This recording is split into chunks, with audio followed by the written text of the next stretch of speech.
Thank you, Mr. Chair and Ranking Member, members of the committee. Yes, as a proud former member of the House Agriculture Committee from '03 to '06, I appreciate your allowing me to share my thoughts on issues important to our agricultural community, both nationally and in my home state of Hawaii.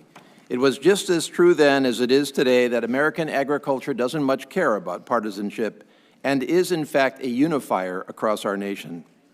As you may remember from my prior service, one of the key agricultural issues facing my home state of Hawaii is invasive species and diseases. Invasives are a major issue throughout our country, but especially in Hawaii and other isolated areas where, because of our unique ecosystems, natural resources, and agricultural crops, they have devastating effects requiring extraordinary prevention and mitigation actions. Hawaii is the most isolated island chain and one of the most ecologically diverse places in our world. Plants and animals that found their way to Hawaii evolved to thrive in this isolated ecosystem. In fact, a 2014 survey identified fully 9,975 endemic species in Hawaii. These unique circumstances have also given rise to one of our nation's most diverse and productive agricultural communities. With ecosystems ranging from desert to tropical and with a year-round growing cycle, our crops have ranged throughout our history from the highest quality sugar and pineapple and cattle to tropical specialty crops like fruit and cut flowers in the highest demand worldwide. Yet it is exactly because these crops, like our natural resources, have adapted to Hawaii's uniqueness that they are the most susceptible to devastation from external species against which they have no natural defenses. I sought to crack down on a lax regime to prevent and curb invasives with my introduction in 2005 of H.R. 3468, the Hawaii Invasive Species Act, modeled after New Zealand and other isolated jurisdictions with then, like now, the most stringent invasive species prevention regimes in the world.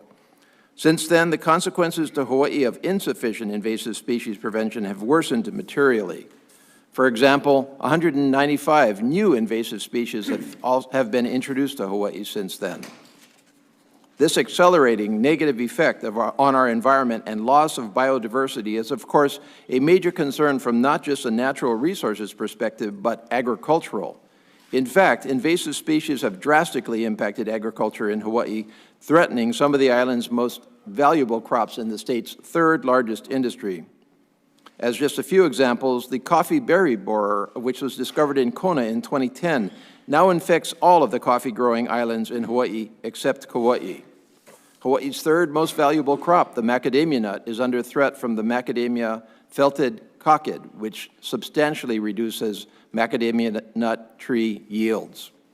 Increased research, eradication, and quarantine dollars are needed to mitigate these invasive pests and prevent other pests and diseases like the coffee tree rust from entering the state. I especially want to thank this committee for including the Macadamia Tree Health Initiative in last year's Farm Bill and for your continued support for the Coffee Plant Health Initiative and tropical and subtropical agricultural research. These critical initiatives provide research and extension grants and research support to crops that are vital to Hawaii agriculture. I will soon introduce an updated and strengthened version of my Hawaii Invasive Species Prevention Act.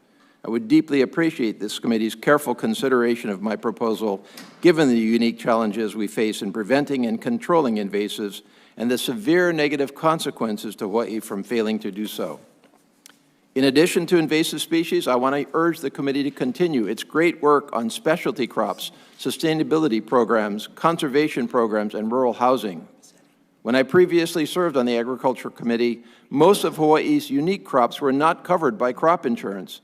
But through efforts by me and my then and later colleagues and the sustained support of this committee, crop insurance now covers more than 130 crops. USDA conservation programs have been an essential component in helping local Hawaii products become more sustainable. USDA rural development programs have helped address Hawaii's housing crisis in our farming communities. These programs have proven themselves in Hawaii as they have elsewhere throughout our country.